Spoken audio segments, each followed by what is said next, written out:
안녕하세요. 아리랑 공인중개사무소 참 좋은 NTV 김윤관입니다. 오늘 소개할 영상은요, 세종시 대평동에 있는 단지 내 상가입니다. 대림아파트 단지죠. 대림아파트 단지 상가 경매 물건이 5건이 나왔어요. 이 물건의 낙찰가가 얼마 정도 될 것인지, 유찰될 것인지 그거를 한번 파악해 보려고 합니다. 요즘 세종시가 공실인 상가들이 굉장히 많죠. 그러니까 상가를 갖고 있는 분들이 고통이 좀 많으실 거다라고 저는 생각을 합니다. 또 수익이 나는 상가들도 많아요. 그런데 워낙 상가가 밀집되어 있는 곳들, 그러니까 배우 세대나 이런 데보다도 많은 곳은 아직 공실이 계속 이어지고 있습니다. 세종시 인구가 어느 정도 다 차고 어느 정도 안정될 때까지는 상가의 공실률들은 계속 있지 않을까라고 생각을 해요. 현재로서는 인구 대비 상가가 좀 많다라고 생각이 됩니다. 오늘 물건은 대림아파트 단지 내 상가입니다. 대림아파트 단지 상가는요, 여기서부터 이렇게 여기까지 있어요.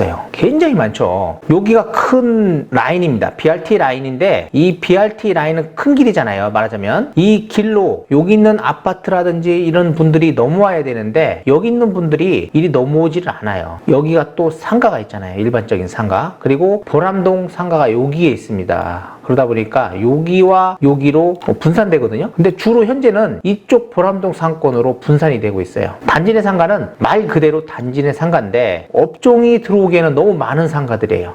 좀 이따 이야기 드리겠지만 요 상가가 업종 제한이 좀 있다고 합니다. 부동산이 못 들어온다네요. 이쪽으로는. 또 개수도 제한되어 있대요. 다른 또 업종 제한이 있는지는 좀 더 알아봐야 될 것으로 여겨지고요. 현재 여기가 1층, 2층으로 해갖고 단지 내 상가가 구성이 되어 있는데 세대수 대비해 가지고요, 4세대당 1개의 상가가 있다라고들 얘기합니다. 굉장히 많은 거죠. 그러다 보니까 당연히 공실률이 높을 수밖에 없다라고 여겨집니다. 그걸 좀 감안해 가지고 입찰 준비를 하셔야 될 것 같고요. 여기 보면 요게 좀 단지 구성도예요. 아까 제가 얘기한 것처럼 이렇게 또 이렇게 이어지는 거예요. 요게 BRT 라인이죠. 이쪽이. 부동산은 여기에서만 나올 수 있대요. 여기에만 입점할 수 있다. 그러니까 4개로 또 개수까지 제한이 있다고 합니다. 요게 어디서 봤냐면요, 대전에 가면 신탄지 내 금강 엑슬로 타워가 있어요. 그 상가 내에 관리 규약이 있습니다. 그 상가 규약에 보면 공인중개사무소는 몇 개만 넣을 수 있다, 이런 규약이 있어요. 여기도 마찬가지라고 합니다. 그래서 거기가 소송이 걸려가지고 일반 지금 공인중개사무실을 운영하고 있는 4곳에서 승소를 했다라는 이야기가 있어요. 여기도 마찬가지입니다. 들어오면 무조건 그냥 나가야 돼요. 이거 운영할 수가 없습니다. 그러니까 업종 제한이 뭐가 걸려 있는지, 어떤 것들이 못 들어오는지는 알아보고 입찰을 하셔야 될 것 같아요. 자, 5개 물건입니다. 기호 1번, 2번, 3번, 4번, 5번이고요. 현재 기호 1번과 2번, 3번은 공실이라고 보시면 돼요.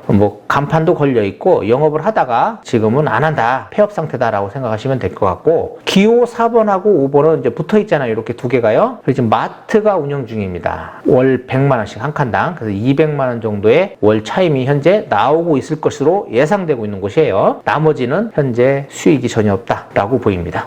전에는 여기가 배달 업종이었고 무슨 커피숍 같은 거였고요. 여기는 치킨집이었던 거예요. 그리고 여기 마트 운영 중이었고요. 그때 당시는 다 차 있었잖아요. 5개가. 그러면 거기서 100만 원씩만 나와도 500인가 될 거예요. 월 차임이. 그리고 기호 3번에는 좀 평수가 큽니다. 뒤로 커가지고 더 받았을 거라고 저는 생각을 해요. 그러면 이분이 받은 금액으로 이자를 내면 거의 맞아요. 3% 이자만 계산하더라도 거의 600만 원이에요. 600만 원이면 여기 100만 원, 100만 원, 100만 원 하면 500만 원. 여기 200 받았다고 합시다. 그럼 600만 원. 이자 내고 끝난 거예요. 수익이 전혀 없었습니다. 이제 앞으로 이걸 얼마 더 받을 수 있을지, 그리고 이분들이 산 가격보다 싸게 받는다면 수익이 날 수 있을지, 이런 것들을 생각해 보셔야 될 것 같고, 현재 이거 100만 원, 100만 원, 그리고 요거 잘 받아야 이게 조금 그래요. 상가 끼일딱 해가지고 한 150 정도? 그리고 요거 100 받으면 다행이겠죠. 그렇게 해봐야 이게 500에서 600 정도 나올까 말까예요. 그걸 감안하고 입찰하시기 바랍니다. 수익성 계산해 보시고요. 자, 물건 5건, 1번 물건부터 보도록 하겠습니다. 대평동 해들마을 6단지예요. 대림아파트죠. 판매 시 판매시설 1동,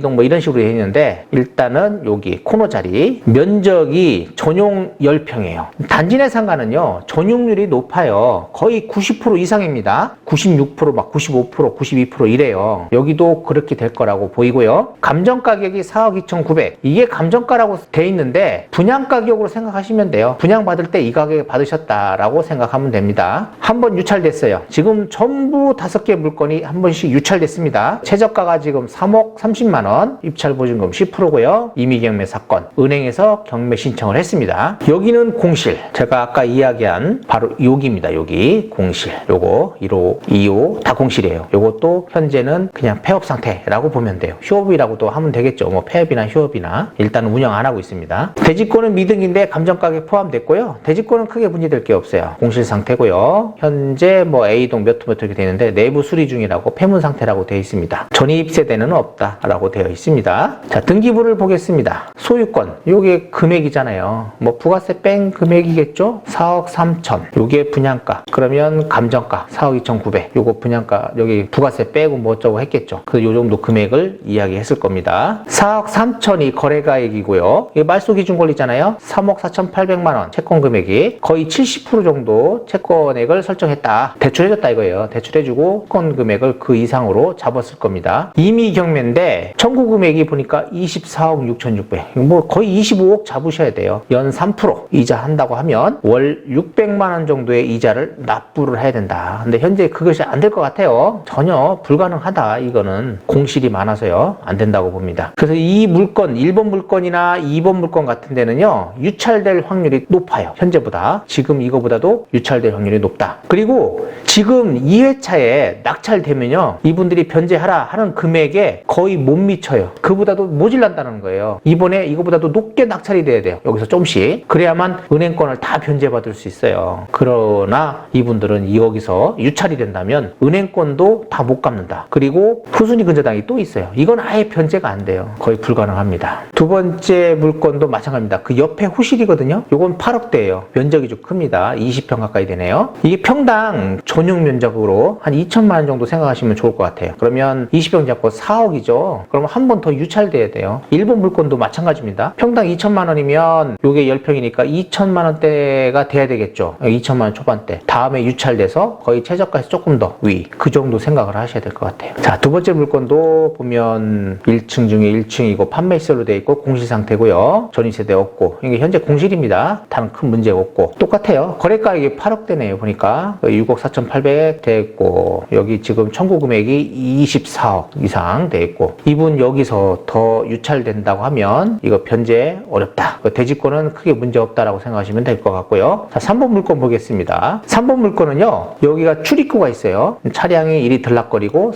뭐 왔다 갔다 하는 거죠. 다른 출입구가 없어요. 여기는 여기만 들락날락거려요. 그러면 코너 자리니까 굉장히 좋은 자리죠. 근데 여기가 문제가 뭐냐면 평수는 커요. 전용 28평. 야, 크죠. 이거 평당 2천 잡으면 30평 잡고 2천 잡으면 6억입니다. 6억. 이것도 유찰돼야 돼요. 그럼 6억대라고 생각하셔야 되겠죠. 근데 여기가 좀 나쁜 게 뭐냐면 평수는 컸지만 이걸 나눌 수가 없어요. 굉장히 애매하게 해놨더라고요. 제가 좀 이따 그거는 사진으로 보여드리도록 하겠습니다. 현재는 판매시설로 되어 있는데 뭐 직기가 안에 있어요. 그러니까 폐업 상태라고 생각하시면 돼요. 그냥 전입세대 없고요. 무슨 치킨집으로 되어 있습니다. 9억 2,400. 여기는 뭐 소유권 뭐 이야기가 없어요.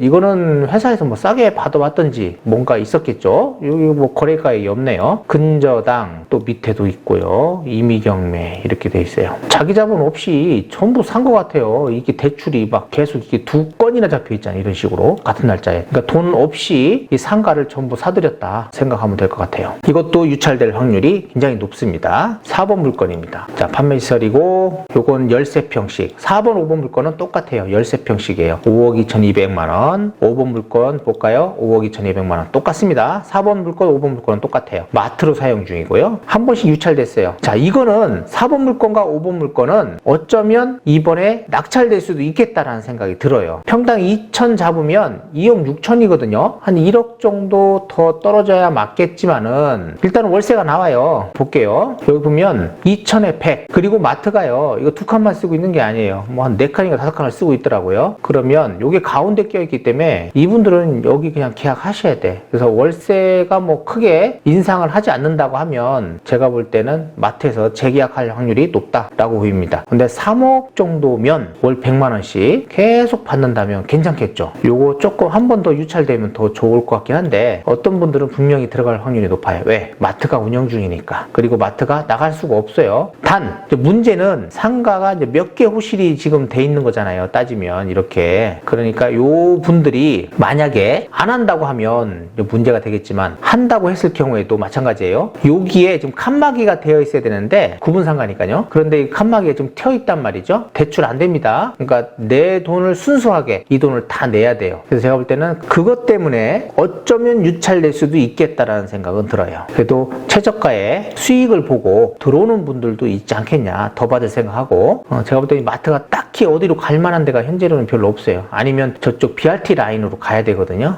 그래서 제가 볼 때는 재계약할 확률이 좀 있다라고 보입니다. 5번 물건도 마찬가지예요. 똑같아요. 자, 요 좀 5개의 물건을요 2차 때 낙찰된다라고 보면 전부 다 낙찰됐을 때 한 23억 정도? 뭐 24억 정도가 되더라고요. 그러면 현재 1순위 근저당권자 청구 금액 24억 요거에 약간 못 미칩니다. 그래도 빚을 지는데 이 후순위 근저당권 빚은 아예 갚을 수가 없는 거예요. 그러니까 이분들은 또 다른 물건으로 해서 이걸 변제를 해야 되겠죠. 자, 이거 상가 이렇게 5개씩 사가지고 돈을 못 벌고 오히려 계속 금전적으로 까먹는다면 슬프겠습니다, 진짜로. 그래서 상가 사실 때는 욕심부리지 마시고요. 이렇게 한 곳에 이렇게 많이 사시면 안 돼요. 좀 분산해서 사시고 되도록이면 이분이 이제 코너 자리나 이런 거 사신 건 참 잘했어요. 코너 자리는 좋잖아요. 근데 잘하긴 했는데 너무 많이 사셨어요. 위치적으로는 뭐 나쁘진 않아요. 근데 상권이 형성이 전혀 안 됐습니다. 수변 상가 형성 안 됐죠. 그리고 유동인구가 이쪽으로 거의 없어요. 지금으로서는 끄트머리예요. 대평동 상권이 다 살아나고 그쪽 지금 모델하우스 있는 쪽 있죠. 그런데 그러니까 뭐가 들어오냐, 체육시설이 들어오는지 뭐가 들어오는지에 따라서 여기가 사람들이 어느 정도 많이 다니느냐가 중요한데 지금은 거의 안 다녀요. 이제 그것이 변수였다라고 보고요. 여기 보시면 아시겠지만은 여기 라인으로 다니지 이 라인으로는 사람이 잘 안 다닌다라고 보시면 돼요. 이렇게 이쪽은 이쪽으로 공원 라인이잖아요. 이렇게 해서 사람들이 다닙니다. 그래서 여기가 조금 약간 외지다라고 보입니다. 이렇게 횡단보도 앞에고 이게 수변 공원이에요. 여기 지금 원형이 돌고 있거든요. 여기가 뭐가 있겠어요? 아무것도 없는데 지금 그러니까 상권이 형성될 수가 없죠. 여기는 지금 여기 뭐 캠핑 뭐라고 써 있더라고요. 나중에 캠핑이 조성이 되면 조금 나아지겠죠. 자, 여기가 이제 주출입구 쪽이에요. 여기 보시겠지만 치킨집이 있는데 여기 입구 거리하고 여기에 보세요. 여기에 지금 창문이 나 있어요. 요건 이제 출입문을 낼 수 있긴 한데 이 D가 문제예요. D를 볼게요.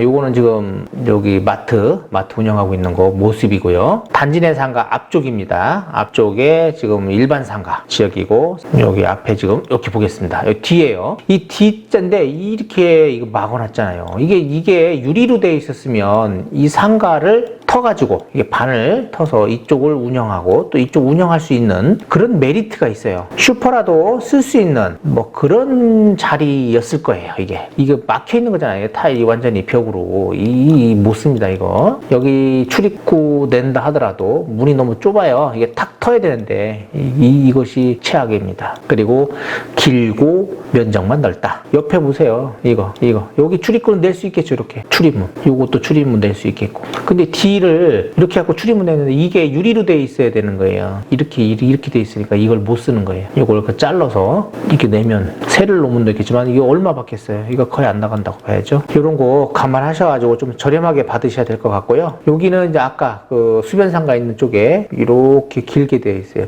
면적이 좀 크긴 한데 2번 물건입니다. 이게 2번 물건 안쪽을 본 거고 수변상가 쪽을 제가 찍어봤습니다. 세종시 상가가 낙찰가율이죠. 낙찰가율이 60%대가 넘었었어요. 그러면 이번에 당연히 낙찰되는 게 맞겠죠. 그러나 또 막 갑자기 또 이게 침체돼 있어요. 아파트 가격도 그렇고 토지 가격도 그렇고 지금 침체되어 있죠. 대출 문제 때문에 이것도 마찬가지일 겁니다. 대출 규제가 좀 있을 거고요. 대출이 또 안 나올 수도 있을 거예요.